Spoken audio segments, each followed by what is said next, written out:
Hi, welcome back to our discussion on manners. I'm John Patrick Hickey, and in our last video we talked about manners in the home and how that seems to be the place where manners tend to lack the most.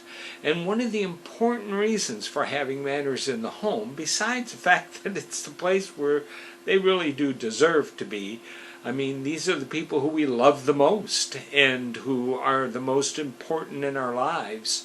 And we need to treat them with the respect and the kindness that they deserve. And so we really have to show that, that top area of manners within our home. But we also talked about how that example that we set for our young.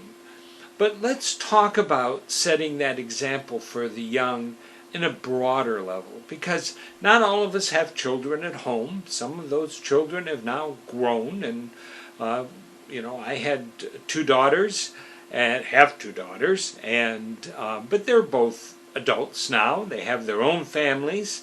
I have now 10 grandchildren, and out of those, wonderful daughters, I've gotten all these great-grandchildren who I love and want to be around, and these are the young people who I can still influence. Plus, many of you know I'm very active and involved in scouting and getting influence into the young lives that I have connected with scouting. And in the scout law, it teaches that a scout is courteous, which is having good manners.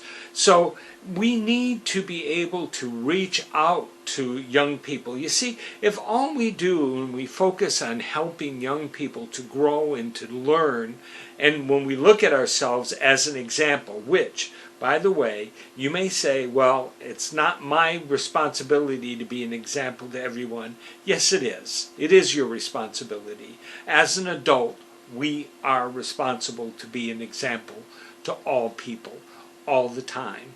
Like it or not, that's the way that it is. You are an example. For good or for bad, you are an example.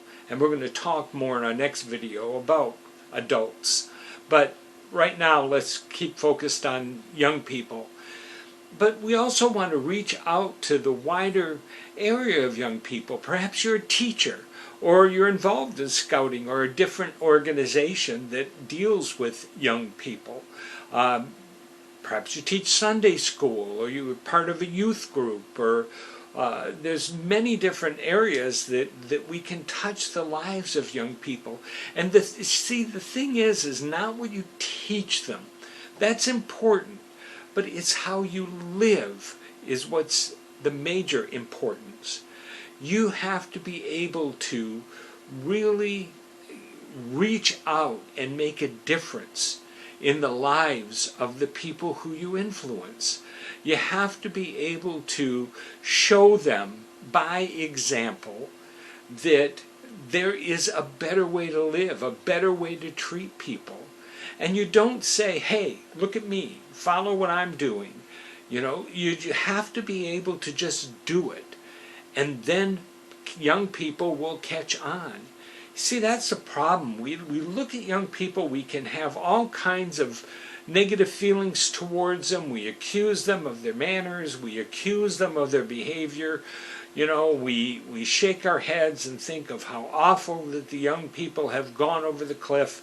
Well, why have they? What has happened that has caused this? Well, what's happened is, as adults, we've neglected our responsibility in helping to raise young people as a whole. Now, I'm not talking about it being a village and we all have to raise young people, but we do all influence young people.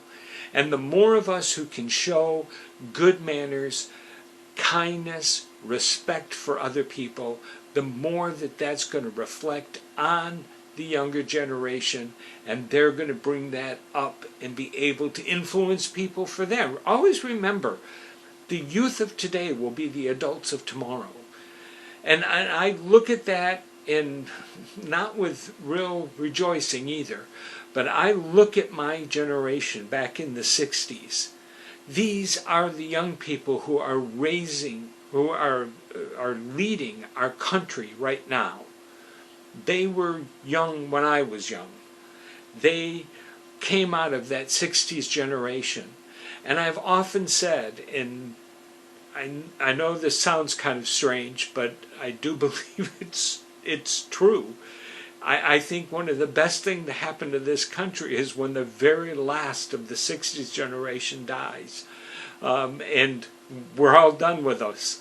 Because, you know, the things that we believed in, the things that we lived our life for, proved to be the wrong things. We went the wrong direction.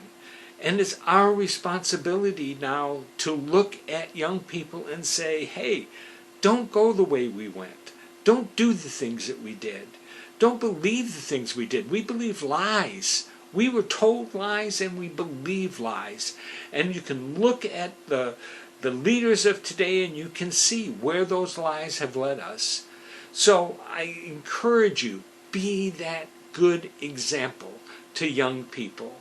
And as adults, we need to be able to understand what those manners mean to us. And we're going to talk about that in our next video. But for now, for the Growth Center, this is John Patrick Hickey, and I do want to encourage you to live your purpose and change your world.